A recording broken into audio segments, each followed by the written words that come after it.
I really like to tell students about this and because when you're looking at different probabilities and events occurring, we oftentimes use the word and we don't even realize it.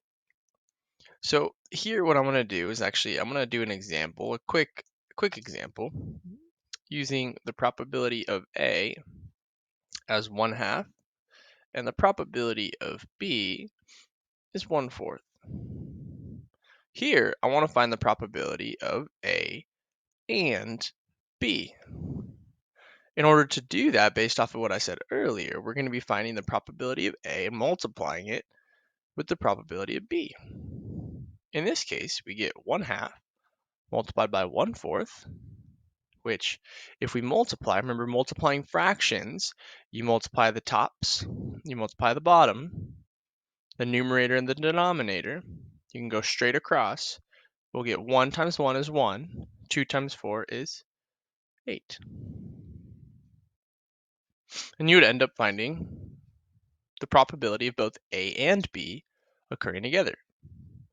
Using a real world example, we can say, for example, basketball, if I want to shoot my 2 free throws and I have a 70% shot of making a free throw shot, and I want to make the first one and the second one, I can multiply my shooting percentage by my shooting percentage, one for each shot, and determine my odds of making both baskets. The third rule that we talked about is called the additive rule. The additive rule, a lot of students picked up on it.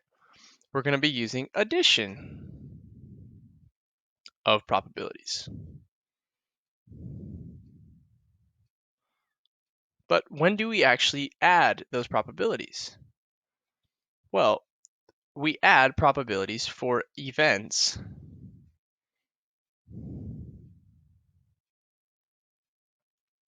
that can't occur together.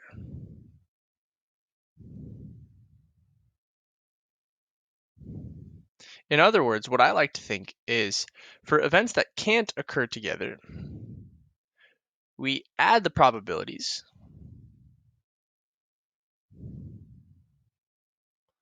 to express the odds of our options. So the way I like to think of it is, let's say I go and ask my mom, hey mom, what's the probability we can go to San Francisco and Santa Cruz today? It doesn't quite work here with the product rule, right? We can't quite say we'll go to Santa Cruz and San Francisco, right? They're two different cities and I can't go to both of them at the same time. But if I said, hey, mom, can I go to San Francisco or Santa Cruz?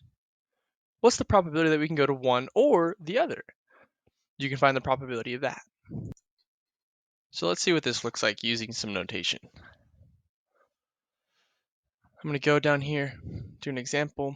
We're going to use the same probabilities as before. Probability of A is 1/2. Probability of B is 1/4. What's the probability of A or B occurring? We're going to take the probability of A, and then we're going to add that to the probability of B. Now, unlike multiplication, you can't just go straight across when we're adding these two probabilities together, because the way that fractions work and adding fractions, we need to start by finding the least common denominator in order for us to proceed forward. So between 2 and 4, the least common denominator is in fact 4. And in order to maintain the equivalence of this fraction, I need 1/2 to be represented, but this time with the denominator as 4. Well, 2 over 4 is the same as 1/2. Plus, we can just keep 1/4 the same. Now, when we add fractions, we add the top, the numerator, but we have to maintain the denominator. That was the point of us doing all the work to finding the least common denominator. And here you see the rule of the additive rule when we're looking at probability and kind of how to set up a problem given that two events can't